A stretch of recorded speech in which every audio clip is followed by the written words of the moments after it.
Hello, I'm Caleb, and welcome to Golden Story for Sleep. Here you'll find stories designed to calm your mind, nourish your heart, and reprogram your thoughts for prosperity, inspired by the teachings of Esther and Abraham Hicks. Relax, let go, and join me on this journey to attract more abundance while you sleep. Before you drift off into sleep, I'd like to ask you something simple. Subscribe to Golden Story for Sleep. When you do this, YouTube understands that these stories matter to you and will show you more content that feeds your mind with prosperity and abundance every night. Together, we can create a powerful habit, ending every day with thoughts that transform your life.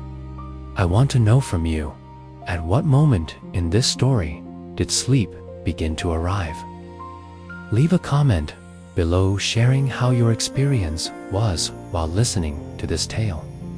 Imagine living your whole life without knowing that, right in front of you, there's an invisible bridge. A bridge that only appears to those who truly believe their destiny is already theirs. Now, tell me, have you ever felt deep down that something you wanted so badly was already on its way, even without a single piece of proof? Before I share this story with you, drop a comment below. Do you believe things can become real before you even see them? I really want to know your thoughts. And of course, if this message has already sparked your curiosity, hit the like button to support the channel, because today's story might just make you see the world through a whole new lens, and maybe even see the bridge that's been right in front of you, waiting for the perfect moment to appear. They said the golden field had been there longer than anyone could remember, swaying like an endless ocean under the gentle breath of the wind, and beyond those fields a river stretched wide and patient, carrying the reflections of clouds and seasons without ever hurrying to the sea.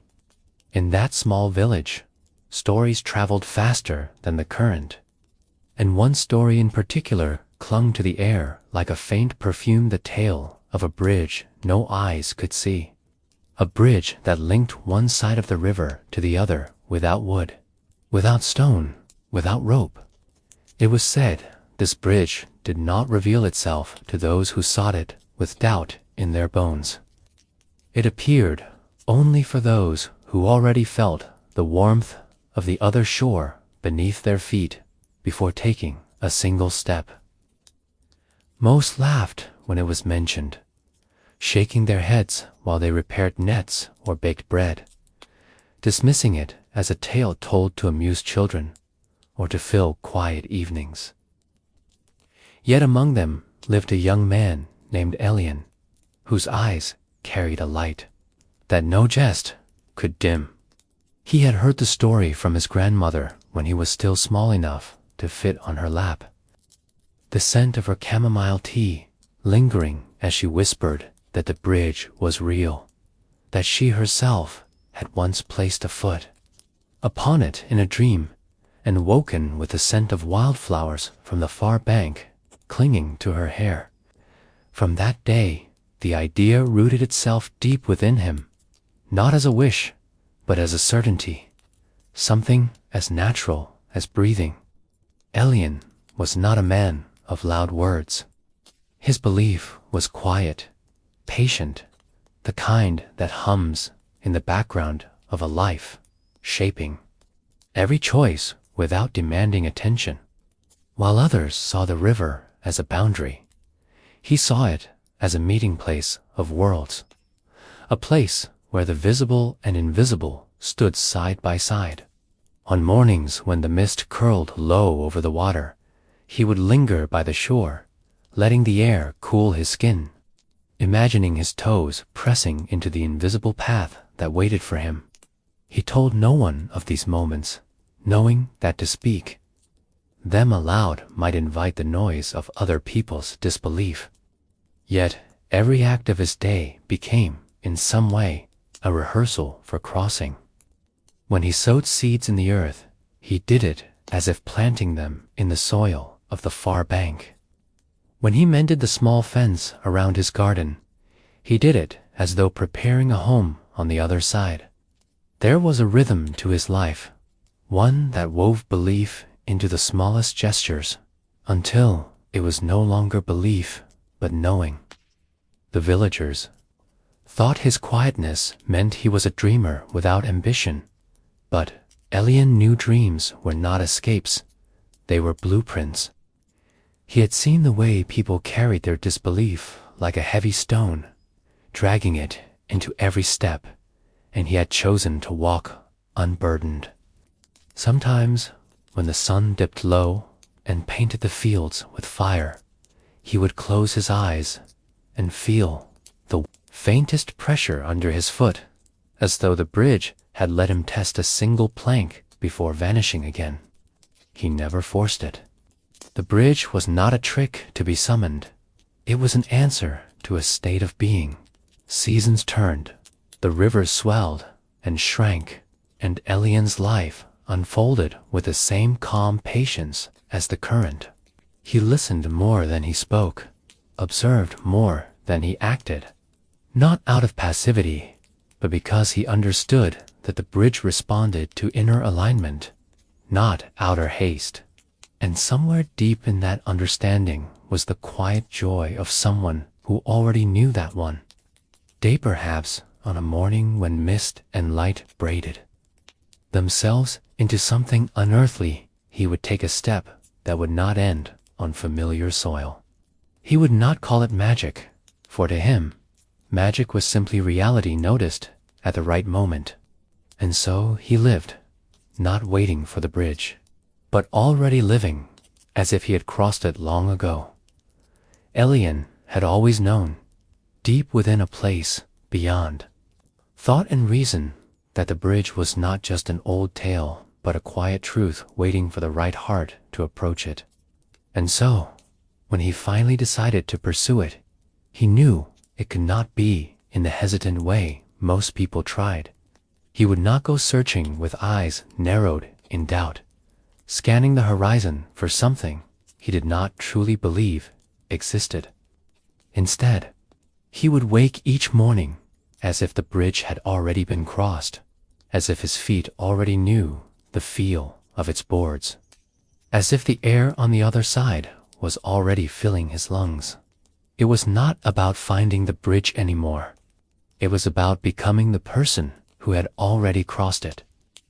On the first day of this decision, Elian rose before the sun had painted the fields with light.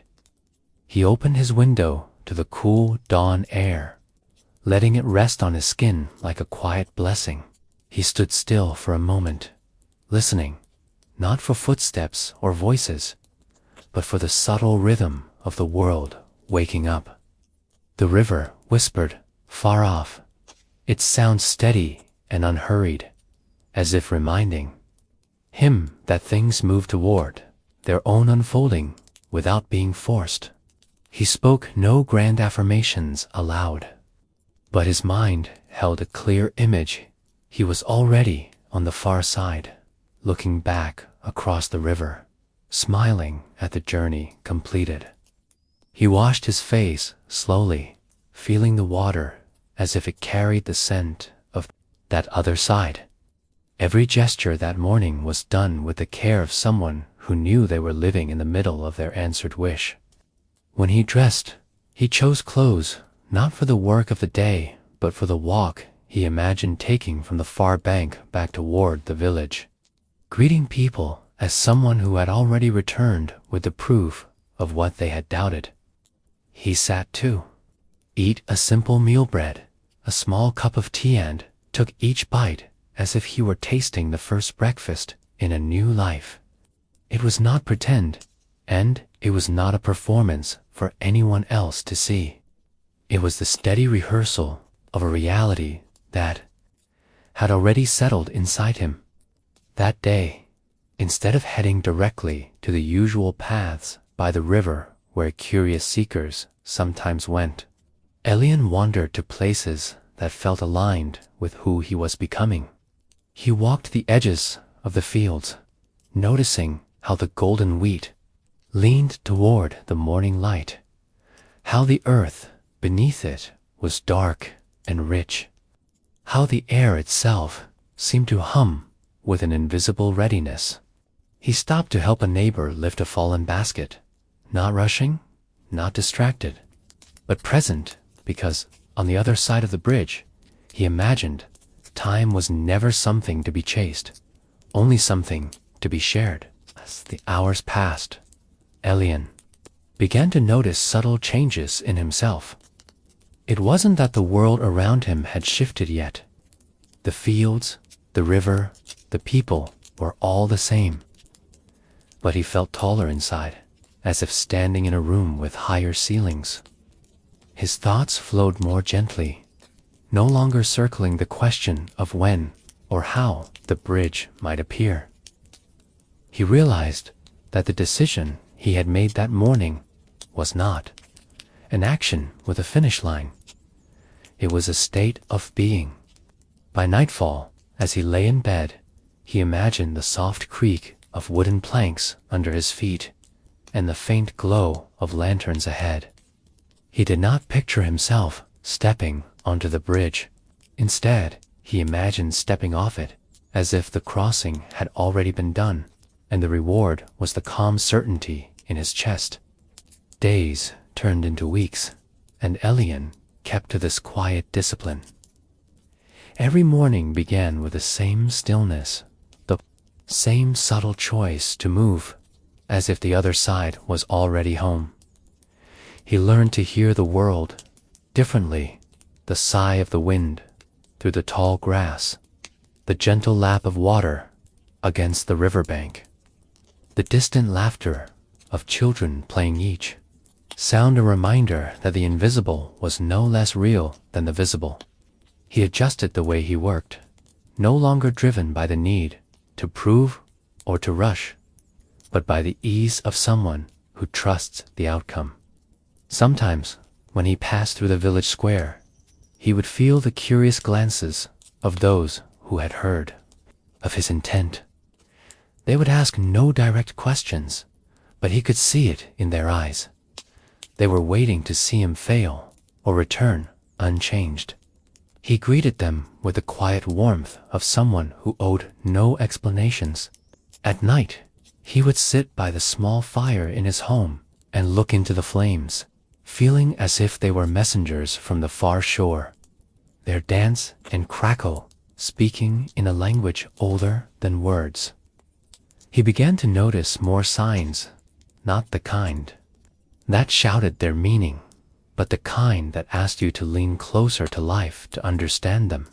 A white feather caught on a fence post, the way the morning mist sometimes drifted low over the river. The sudden silence of birds at certain moments Saul of it felt woven into a pattern only he seemed to sense. There were days when doubt tried to creep in, when the old voice in his mind whispered that perhaps nothing waited for him, that the bridge was a story for children. But on those days, he would return to the feeling, the inner knowing that had started this journey.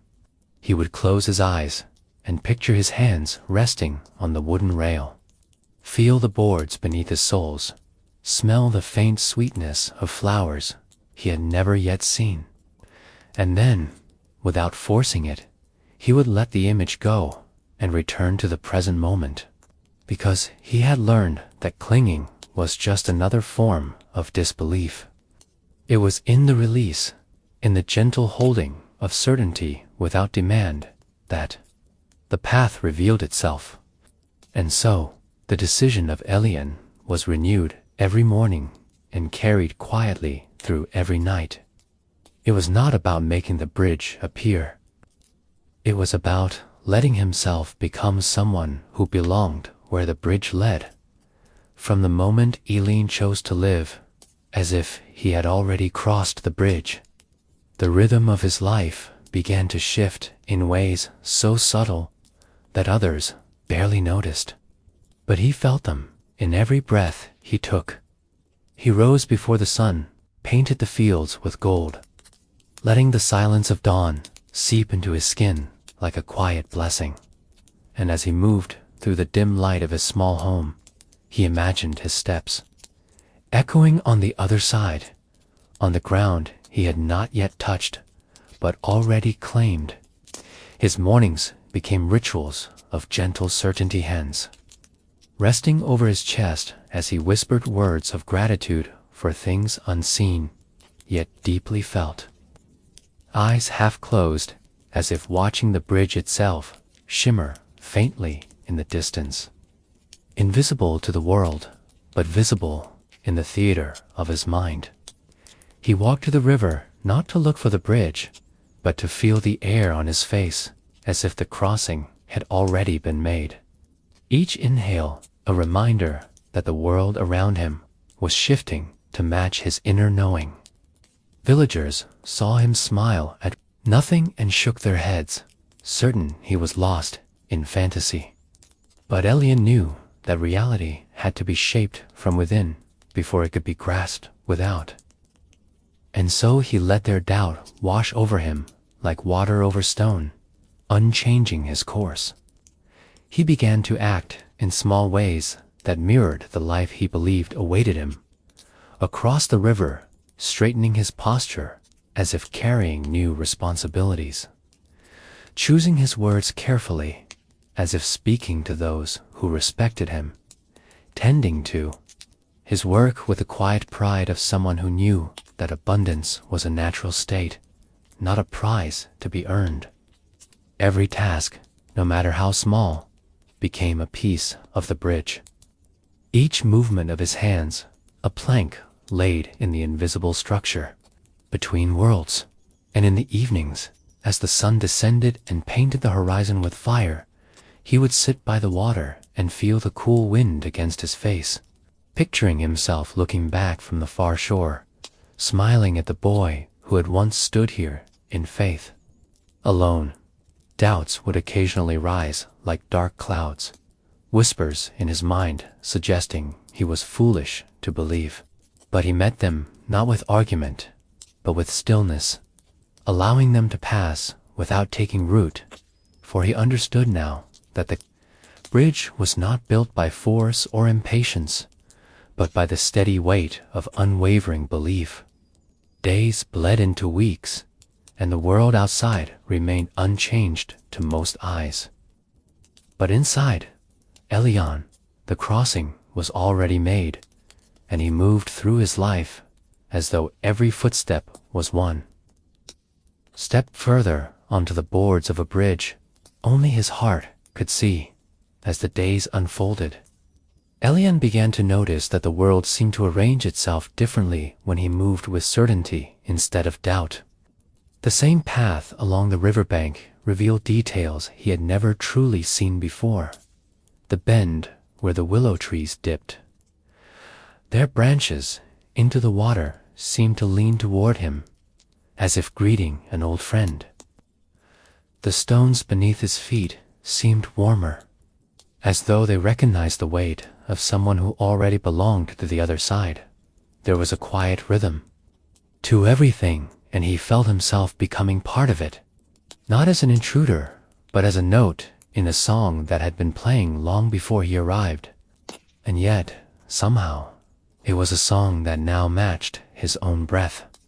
He had stopped searching for the bridge in the frantic way others might look for gold or rare treasures. Instead, he walked as if every step was already on the invisible planks, as if the wood was there beneath his soles, even if his eyes could not yet confirm it. And in doing so, something in the air shifted. Birds seemed to follow him along the bank, as if guiding him, their wings cutting through the wind in a gentle arc that drew his gaze upward. Where the clouds moved in patterns too deliberate to be called random, in the market, people began to greet him differently too. Not with the suspicion reserved for dreamers, but with the respect given to those who seemed to carry answers in their silence. He did not tell them what he sought. He simply lived as though it was already his. Each morning he would rise with the same ritual, placing his hand over his chest and thanking the unseen for what was to come, breathing as though the air itself was the proof of arrival. And each evening before sleep, he would walk to the water's edge, close his eyes, and feel the gentle pull of the current as if it were calling him forward. These small acts were not strategies or tricks. They were the essence of becoming the person who had already crossed. And as he did them, the river began to speak in ways he could not explain to anyone else. The soft rush of water over stone carried tones like a voice half remembered from a dream. At times he thought he heard words, not in any human language, but in the language of certainty. A deep assurance that the bridge was not only real, but already waiting. Sometimes he would pass children playing at the edge of the fields, and they would stop to watch him, curious about the way he carried himself. One small girl once asked him if he had seen it yet, though he had never told her or anyone about his journey.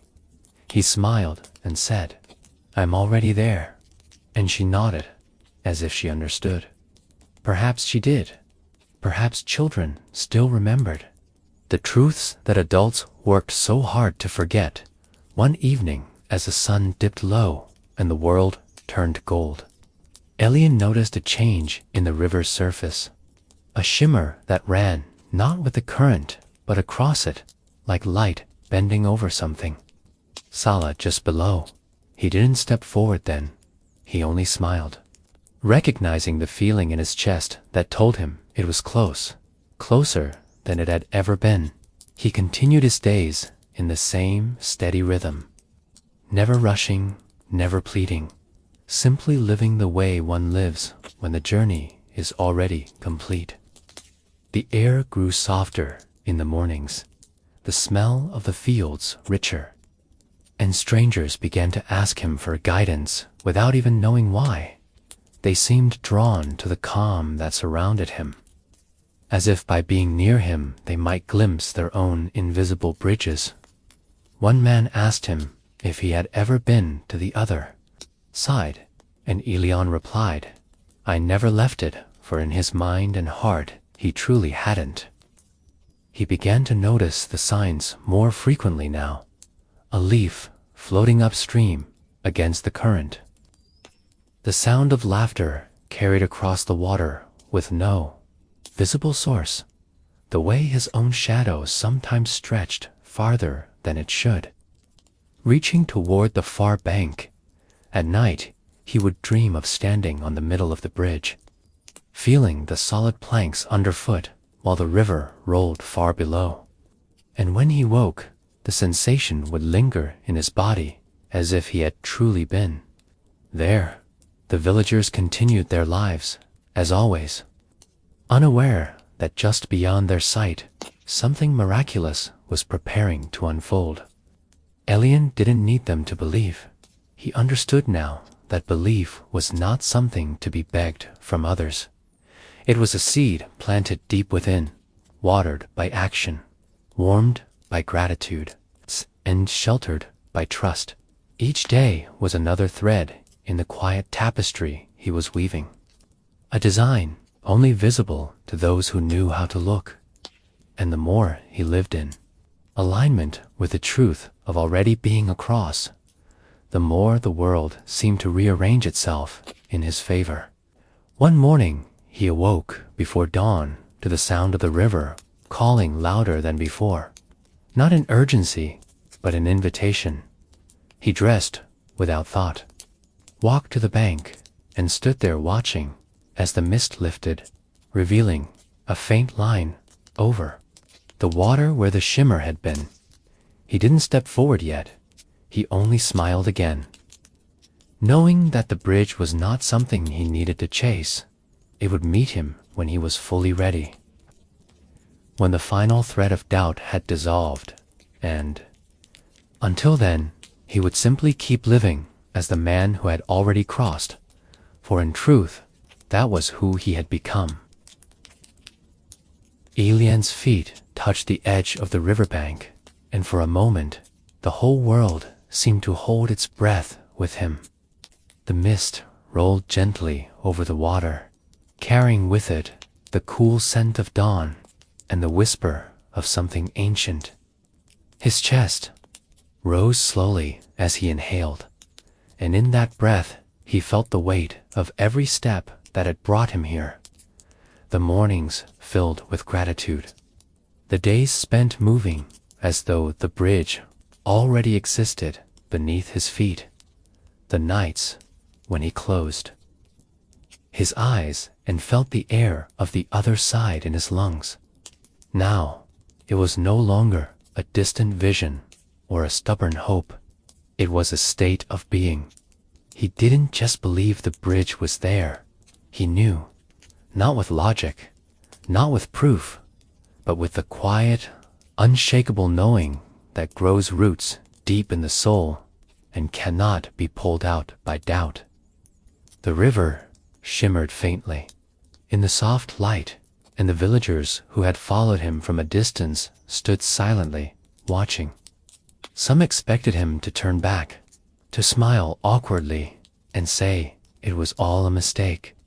Others held their breath, caught between disbelief and the strange tug of curiosity they didn't want to admit.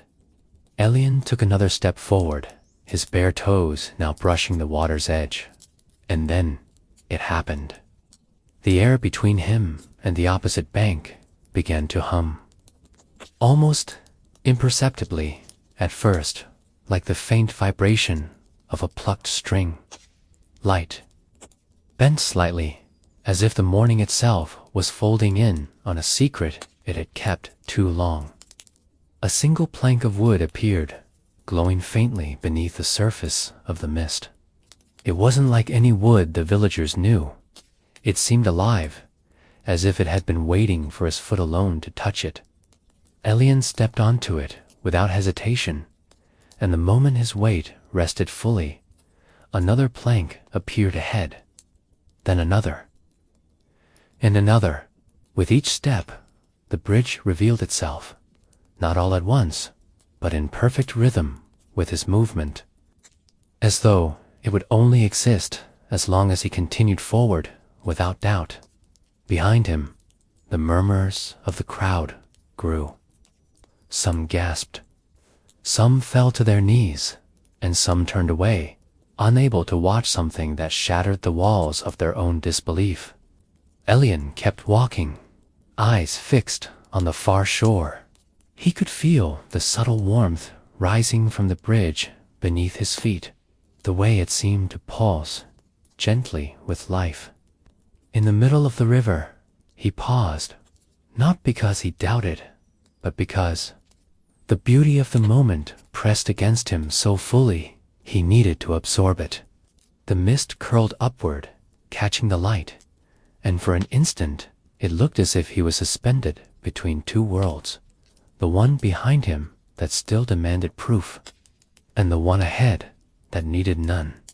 He smiled, not for the crowd, not even for himself, but for the bridge, for the truth it represented. Every step after that felt lighter, as though gravity itself had softened. The planks continued to form, each one perfectly solid beneath his feet, yet melting away behind him once he passed. This bridge, he realized, was not meant to be possessed. It existed only in motion, in the faith of forward steps. When Elian finally reached the far bank, there was no triumph in his stance, only peace. The grass here felt softer under his feet, the air warmer, the colors richer, as if this place had been waiting for him to arrive in exactly this state of mind. He turned back, expecting perhaps to see the bridge still there.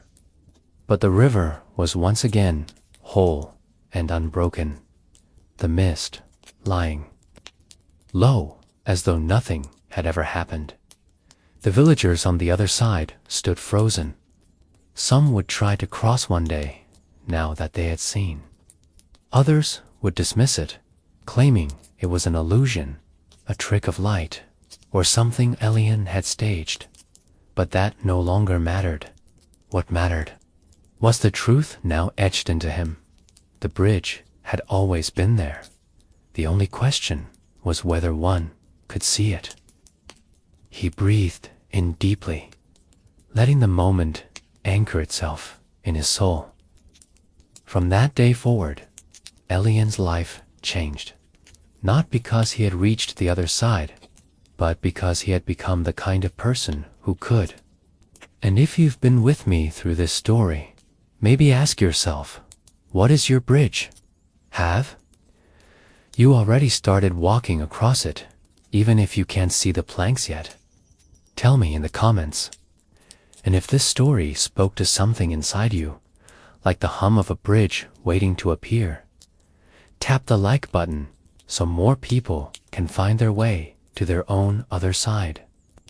Because sometimes the smallest act of faith, even clicking a button, is the first step onto the invisible path. And now, before we step into the final turn of this journey, tell me in the comments, have you ever felt that something was already yours, even before you could see it? If you have, type "I already crossed my bridge" below, and let's see how many of us are living on the other side without waiting for proof. And if this story has made you think in a new way, leave your like, because this last chapter is where everything connects. Elian stood at the edge of the river, but it no longer felt like an edge. The grass beneath his feet was damp with morning dew, and each drop seemed to hold a miniature sunrise. His breath was steady, his heart unhurried, his gaze open. It had been months since he began living as if he were already on the other side.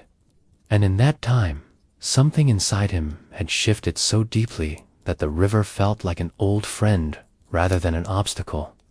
The villagers had grown used to his quiet walks, his patient rhythm, his way of thanking the wind, the clouds, and the stones. They still whispered about him, some in amusement, others in curiosity. But no one dared to mock him outright anymore, because there was something undeniable about his presence, now a calm certainty that made even the most skeptical hesitate before speaking against him.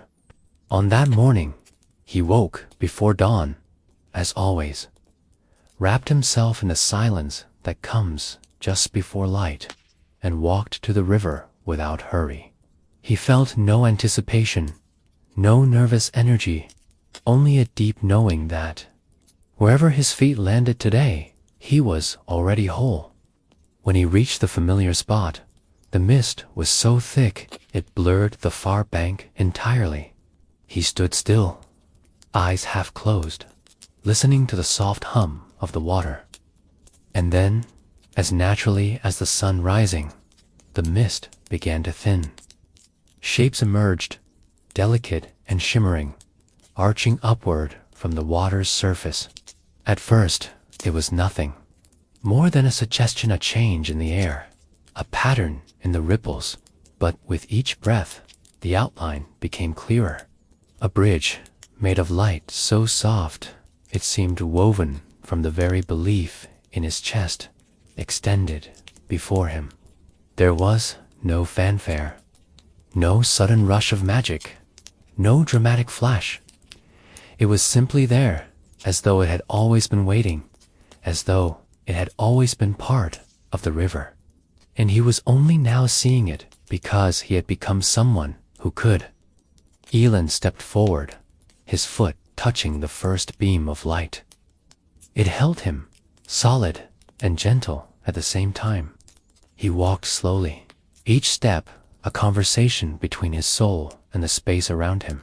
Halfway across, he stopped, not out of fear, but to take it in the way the river flowed beneath him without resistance. the way the sky opened wide above him, the way the far shore no longer seemed distant. When he reached the other side, he didn't cheer or run or look back in triumph. He simply stood there, feeling the air, the soil, the subtle shift that came from being in a place he had already lived within for so long in his mind and heart. The truth, he realized, was that the bridge had never been about moving him from one place to another. It had been about aligning him with the version of himself who already belonged here. And, in that moment, he understood something even deeper. There would be more rivers, more unseen paths, more bridges that would only appear when he believed he had already crossed them. The journey was never about finding proof. It was about being the proof. He turned back toward the river and saw that the bridge was gone, dissolved back into the current. But the absence didn't sadden him, it confirmed what he now knew. The bridge existed within him, and he could carry it anywhere. Years later, when people in the village asked him about the other side, he never described it in detail. He would only smile and say, "It feels like home." And for those who pressed further, it would offer a quiet challenge. Live as if you've already crossed, and you'll see.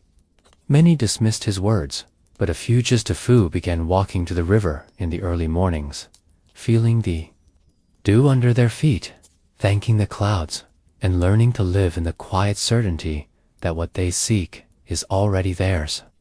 And maybe, just maybe, on some of those misty mornings, another bridge appeared. Now, it's your turn. Think of the river in your life, the thing you believe is keeping you from where you want to be. Close your eyes, breathe deeply, and, for the next 7 days, live as if you're already on the other side. Then come back here and tell us what changed. And if you felt something shift just from hearing Elian's story, hit that like button so more people can find their own bridges. And remember, the path will always match the person you decide to be. So, who are you already? The wind in the valley carried the scent of rain long before the clouds ever appeared. A quiet promise whispered through the tall grasses that bent and swayed as if listening. In that valley lived a woman named Leora, who was known among the villagers for her strange habit. She watered the earth where nothing grew. Day after day, under the first light of morning, she would carry a clay jar filled with clear water down to the same empty patch of soil. It was not near the gardens, nor close to the riverbank where wildflowers grew on their own. It was a bare open space, the kind where the earth cracked under summer heat and the wind left ripples of dust like patterns on a sleeping animal's back. No one knew why she chose that place, and when they asked, she would simply smile and say, "I am tending my forest." Some laughed, others shook their heads, and a few whispered that perhaps she had lost her mind after her husband's passing. But Leora's eyes, deep and still as a lake in winter, carried no trace of madness, only certainty. The truth, though she told no one, was that Leora had seen something no one else had. Not with her eyes, but with the part of herself that lived beyond sight. One evening, many seasons ago, as she sat on the worn wooden bench outside her small home, she felt the earth beneath her hum. It was a soft vibration, almost like the purr of a great animal resting deep underground. She closed her eyes, and in that moment, a vision unfolded, not in the way dreams arrive, scattered and strange, but in the way the sunrise comes, inevitable and whole. She saw tall trees where now there was only dirt. Their branches were heavy, with golden leaves that glimmered like coins catching the sun. Birds she had never seen before darted between the trunks, their wings scattering light like shards of glass.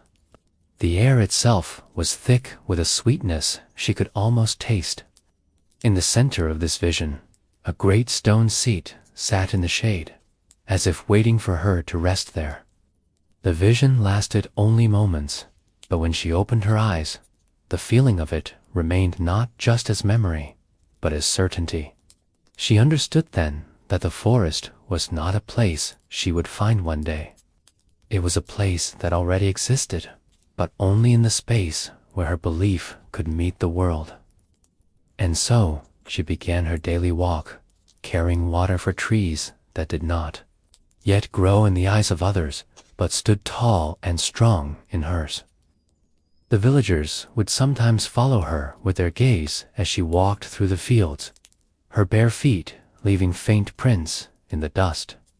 She waters shadows, they said. But Leora never heard their words in a way that could touch her heart. She had learned something most people never did, that what you nourish in faith will one day take form, as certain as the moon returns to the night sky. She treated each morning as if the forest had already rooted itself there, speaking to the invisible trees as she poured water onto the earth, feeling the cool splash against her toes, imagining the roots drinking deeply. There were days the sky was mercilessly blue, without a single cloud, and others when the rain itself fell, sparing her the trip. But even then, she would walk out to the patch and pour her jar over the soil, for it was not just water she was. Giving it was presence, attention, belief made into action. Seasons turned. Winter draped the valley in frost, and still she came. Spring set the river wild with meltwater, and still she came. Her neighbors forgot to ask why. Her devotion became a part of the landscape, like the old stone well in the village square or the weathered fence along the grazing fields. They did not see the way the ground slowly changed beneath her care, how the dust gave way to a richer brown, how the wind carried a different scent there, lighter, as if something hidden was breathing just below the surface. One morning, as she poured the last drops from her jar, Leora closed her eyes and smiled. She could feel it, again that deep hum in the ground, stronger now, like a heartbeat. And in that moment she whispered, "I see you," not to the emptiness, but to what she knew was already there. Ilara did not simply wake up the next day and think she would try something new. She woke up with a quiet certainty that her life, from this moment forward, would be lived as if she were already standing in the place she longed to reach. There would be no waiting for signs, no hesitation for proof, no searching for the invisible path. For she understood now that the path could only appear to the one who had already arrived in spirit. So she dressed not in the worn clothes of someone still longing, but in the quiet grace of someone who possessed the peace of arrival. She moved through her small home with deliberate ease, touching the table as though it were carved from rare wood, sipping her tea as though it had been poured in celebration of a victory. Every action was infused with the feeling that she had already crossed to the other side of her life. And though the fields outside looked the same, golden and soft, in the morning light, she knew that in her mind and in her soul, the journey had shifted. She walked toward the river not with the eyes of someone searching for a hidden miracle, but with the steady gaze of someone visiting a familiar friend. She imagined the weight of her feet on that unseen bridge, the warmth of the sun as it poured over her on the other side, the sound of voices welcoming her home, and in that imagining, she felt something change in the air. A subtle lifting, as if the world was leaning closer to listen. The villagers who saw her pass noticed something different. A quiet radiance. In her expression, a kind of stillness that made them pause. And though they said nothing, some of them found themselves wondering what she knew that they did not. Ilara paid no mind to their curiosity, for she was too immersed in the living of her arrival. And as the days moved on, each one shaped by the same inner knowing, the invisible thread that connected her to her destination began to hum. Faint but certain, and though she could not yet see the bridge, she no longer needed to, for in her heart it had already carried her across. The days unfolded like silk unspooling from a hidden spool, and she moved through them with the same tender persistence that water has when it seeks the shape of a stone rising before the first birdsong. Wrapping her shawl around her shoulders, cupping the clay jar with both hands as if it were the heart of a small animal she was keeping warm, stepping out into the hush of the valley where the ground still held the night's cool breath. She walked the path her feet already knew, past the crooked fence where spiders stitched silver ladders, past the well where a rope creaked softly, past the patch of earth that had learned the memory of her footsteps. And when she reached the bare place, she paused, not to verify it with her eyes, but to feel its quiet readiness. With the skin along her arms, she knelt, pressed her palm flat to the soil, and listened, not for sound, but for the steady hum that had grown a shade deeper lately, like a drum heard from inside a dream. She poured the first measure of water and watched it purl on the surface before sinking down. Imagined it touching roots that others would call imaginary. Imagined those roots answering, drawing the coolness inward the way a sleeping child draws a blanket to their chin. She whispered hello to trunks that were not yet visible, greeted branches that would one day comb the wind, greeted birds whose names she did not yet know. And in that greeting, her breath slowed and her chest loosened, as if a door had been opened in a room without windows. When the sun slipped higher, she stood and moved slowly through the day that awaited her. But even as she washed bowls or mended a torn hem, she felt the patch pull at her attention like a tide, not with urgency, but with a deep, patient magnetism. And she followed it inward, returning in her thoughts to the shade that would fall there, to the layered green that would soften every edge, to the gold of late afternoon caught in leaves like coins. Some evenings the villagers would pass by and look toward the empty spot where she had been pouring water for so long. Their faces, a mixture of pity and irritation and the tight curiosity that people feel when someone else's certainty threatens to reveal their own shyness about wanting. One man muttered that the valley did not need more foolish hope. Another said it was harmless as long as she kept to herself. A young girl asked whether invisible trees could cast real shade, and the woman smiled and said, "Yes, if you are willing to sit in the feeling of shade before the shadow arrives on the ground." After that, the girl began to leave little gifts where the jar rested, a smooth white pebble, a ribbon, a folded scrap of paper with a drawing of a bird that had 3 wings, because she thought that would help it fly better. The woman thanked each gift aloud, as though the earth itself were listening for manners. And perhaps it was, for one morning after a night of mist, she noticed that the air above the patch trembled almost imperceptibly. A shimmer, not of heat or light but of agreement, as if the world had nodded yes when no one was looking. She did not gasp or call for anyone. She simply softened around the noticing, poured her water with the same measured care, and went about the rest of her day carrying that yes like a warm stone in her pocket. There were small changes then, nearly too humble to mention. The dust took longer to rise when her feet passed over it. The scent along the path had a hint of green where before there had been only dry straw and sun.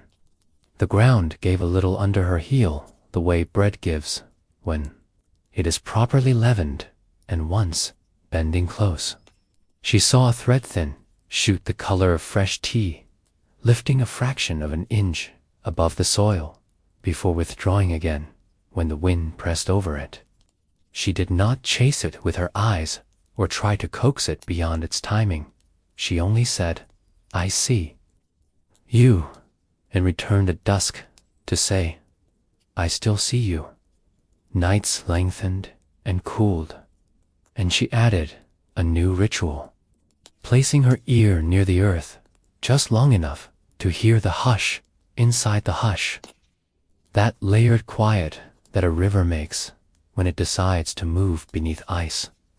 And in that listening, she remembered the first vision like a lantern relit the stone, seat waiting in the shade, the brightness of leaves, the edgy sweetness of a sap broken open.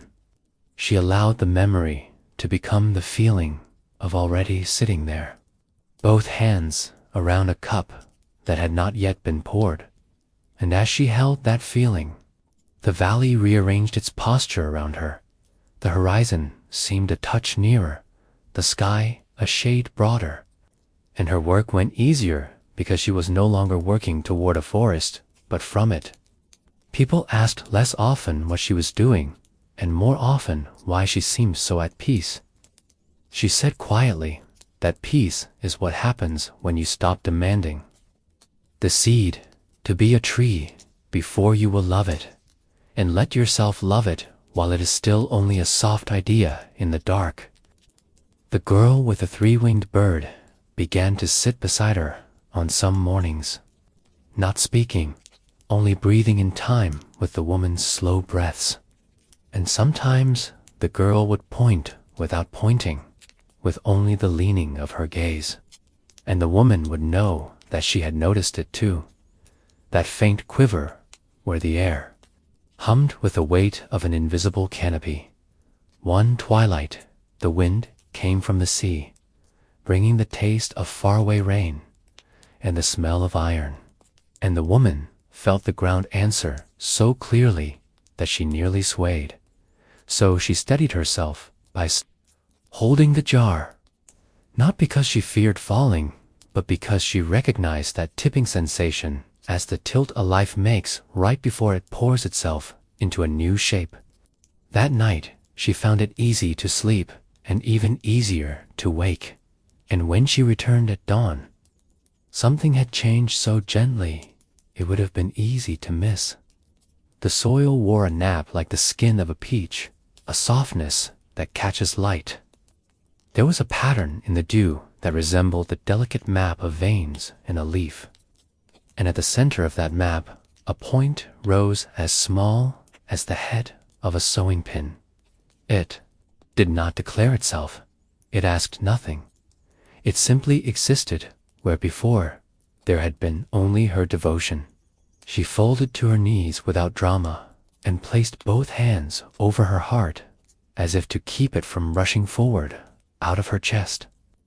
Then she poured, not faster, not slower, exactly as she always had, and when the water touched that point, it did not scatter. It gathered itself and slipped down as if guided by something that knew exactly where to carry it. She whispered the first of many names she would give this smallness, names of praise and patience and promise, and afterward she stood and returned home lighter, as if part of her had been a tightly wound thread and the morning had loosened it by a measure. From that day, the valley seemed to listen more attentively to her footsteps. Clouds considered the patch as they drifted. The sun laid its hand there, a breath longer at noon. The night sent a finer kind of darkness that held the warmth of the day like a secret. And while some villagers continued to shake their heads, others began to lower their voices as they passed, not out of scorn now, but because they felt the dignity of a room where something holy is happening, and instinctively one does not slam the door. And still she did not hurry. Still she did not ask. Still she did not measure the chute against a ruler of need. She only met each morning the way one meets a dear friend at a station, with the satisfaction of a reunion already assumed. And in that simple, faithful meeting, the chute decided to keep its appointment with the light. The days became a gentle rhythm, a tide that carried Ilara forward without her needing to push.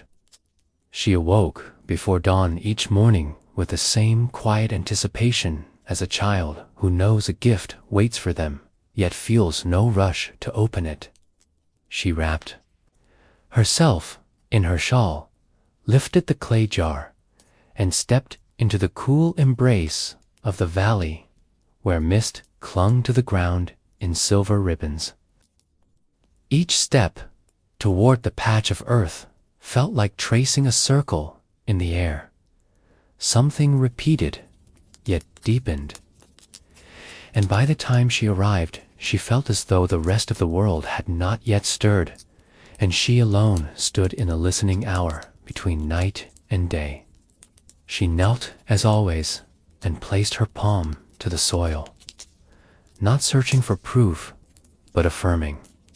A bond pouring the water as though it were a thread of light soaking into the unseen roots, speaking to them in the language of feeling rather than sound. And in her mind she saw them thickening, stretching, weaving into the earth as if already decades old. After she finished, she would linger just long enough to breathe in the air and feel its density shift ever so slightly, as though some invisible canopy was already filtering the sun. On certain mornings a small breeze would pass over her cheek, and it felt like a hand brushing away a strand of hair. Subtle but intimate, she never questioned whether it was the wind or something more. She simply accepted it as part of the conversation. One morning, as she turned to leave, she noticed the girl with the three-winged bird drawing waiting for her. The child's hands clasped behind her back, eyes bright with unspoken curiosity. Ilara smiled, and the girl blurted out that she had been dreaming of trees lately. Tall ones with coins for leaves that chimed when the wind touched them. Ilara told her dreams like that were invitations, not accidents, and the girl seemed to hold those words as if they were seeds of their own. In the weeks that followed, the girl returned more often, sometimes helping to carry the water, sometimes leaving small offerings in the soil like tiny rituals, and in these shared silences, Ilara felt the work deepen, not because of the weight of two sets of hands, but because the vision was now held by two hearts. The villagers still spoke among themselves, though their tones had softened. A few even slowed their steps near the patch, pretending to glance at the sky while their eyes lingered on the faint shimmer that sometimes hovered over the ground. One older woman paused long enough to say that her grandmother once spoke of a grove that grew from pure belief, a place you could only enter if you carried no doubt. And though she laughed afterward, as if dismissing the thought, there was a tremor in her voice that sounded like longing. Ilara kept her focus inward, living from the forest she already felt under her feet, moving through her days with a steady grace that that made even the smallest axa cup set down. A window opened, feel like part of the tending. The nights brought dreams of walking beneath branches, heavy with gold-tipped leaves. Dreams where she would wake to find the scent of earth still in her hair. And she knew these were not just dreams, but glimpses of a truth that was unfolding in its own time. The shoot in the soil had grown imperceptibly, not in height, but in presence, its existence now undeniable to anyone willing to pause and truly look. And in its patient emergence, Ilara found a mirror for her own journey. She too was growing in ways unseen. Roots deepening into the certainty that what she sought was already hers.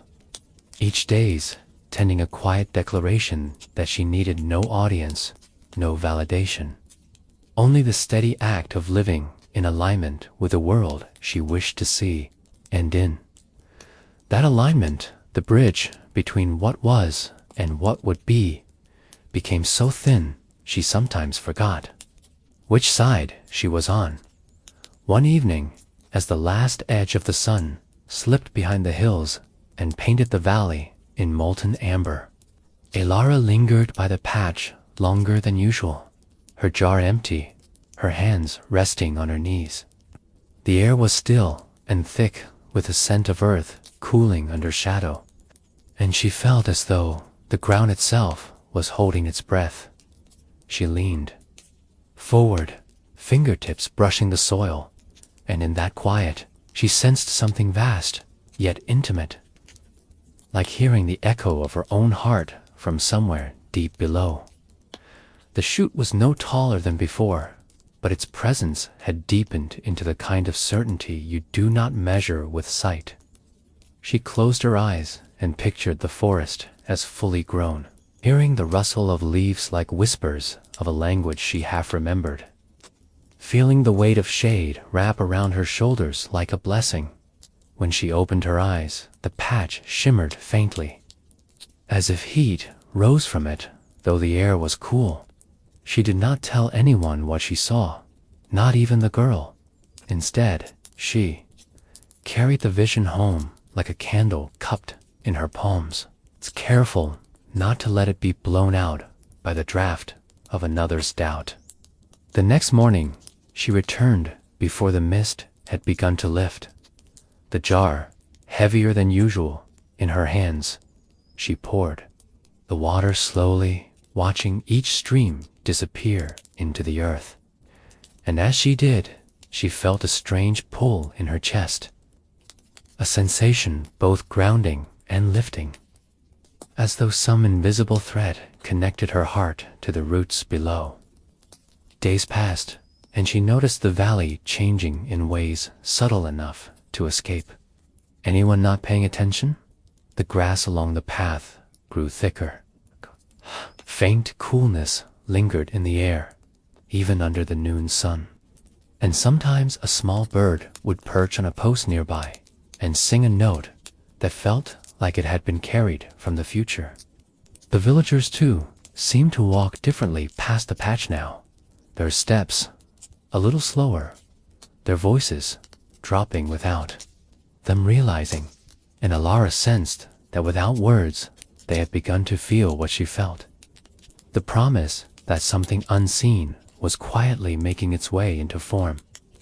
One night, unable to sleep, she stepped outside and found the stars unusually bright, their light pooling on the ground like fragments of silver. She followed the path to the patch, barefoot, the earth cool and soft under her feet. When she arrived, she knelt and found the shimmer stronger than ever, almost like a veil between worlds that was thinning. She reached out and let her fingers hover over the tiny shoot, not touching but feeling the pulse of life there, and it seemed to answer her, a slow, steady thrum that matched the rhythm of her own breath.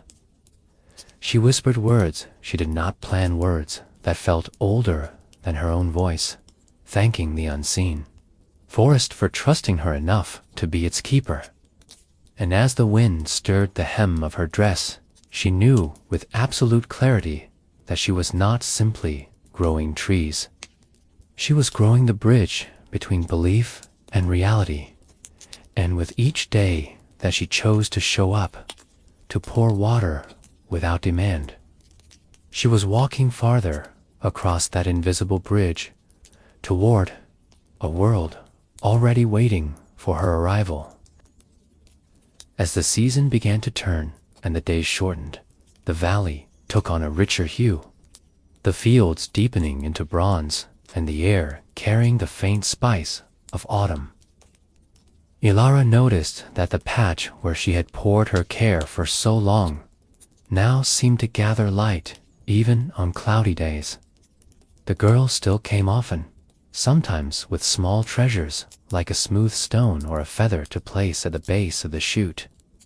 And together they would sit in the quiet, eyes open to what others might miss. Ilara began to feel that her tending was no longer only for the forest to come, but for the person she was becoming in the process. Each act of pouring water had been a rehearsal for abundance, a reminder that giving without fear of depletion calls more to be given. She saw how in other parts of her life things seemed to flow more easily now.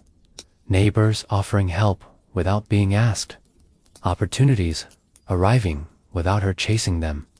She realized that by living in alignment with the vision of the grove, she had tuned herself to receive in ways she had not imagined. One afternoon, as she carried her jar back along the path, she stopped halfway.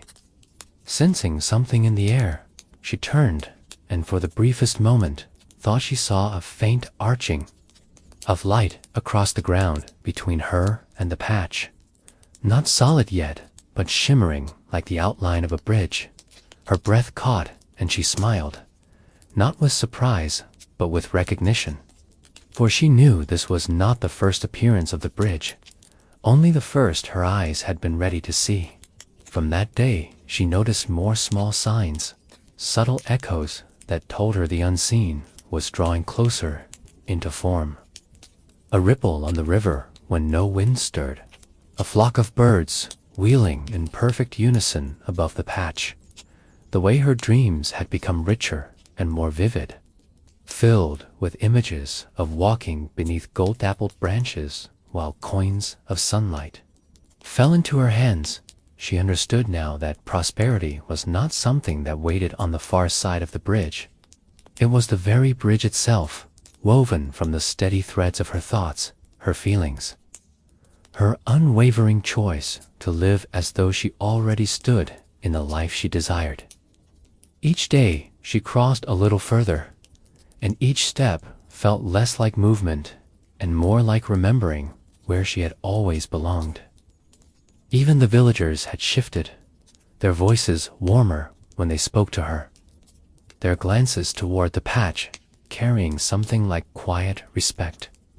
She had not tried to convince them. She had only lived her truth, and in doing so, she had shown them what was possible. The shoot was taller now, still delicate, but holding itself upright, with a kind of quiet pride, and Ilara knew that soon it would no longer be just a promise in the soil, but a presence no one could deny. If you have stayed with me through this story, perhaps you have already felt it stirring in you, the knowing that the unseen responds not to your impatience, but to your alignment. Ilara's trees were never only about wood and leaves. They were about the kind of person she became by tending to something invisible until it was undeniable. And maybe you have your own bridge. Maybe it's an idea, a business, a relationship, a dream that feels far, but is in truth only waiting for you to stand, as if you are already there. When you wake tomorrow, imagine walking through your day as though it has already unfolded in your favor. Feel the gratitude before the proof arrives. Breathe as if abundance is the air you move through. Notice how your body relaxes when you release the need to chase and instead invite. Each time you act from that place, you are watering your own unseen roots. And they will grow. They must grow, because what you tend to with belief becomes real.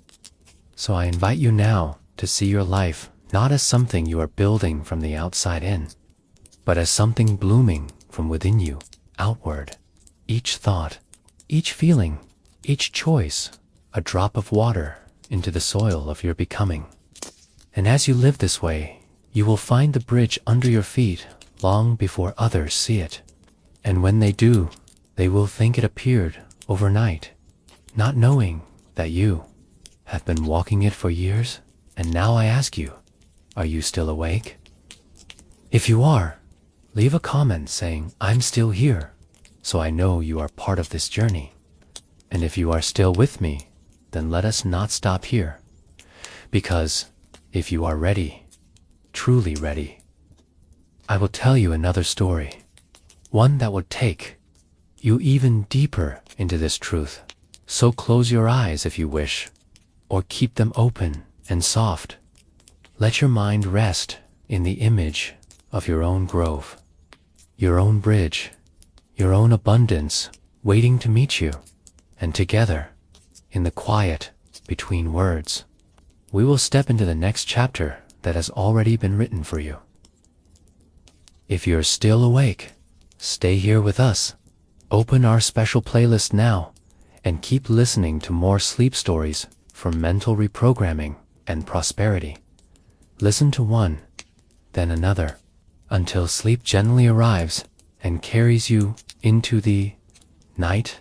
And if, by any chance, your eyes are still open, leave a comment with the words, I'm awake, so I'll know you stayed with me until the very end. I'd also love to know, what did you think of the story? Share your thoughts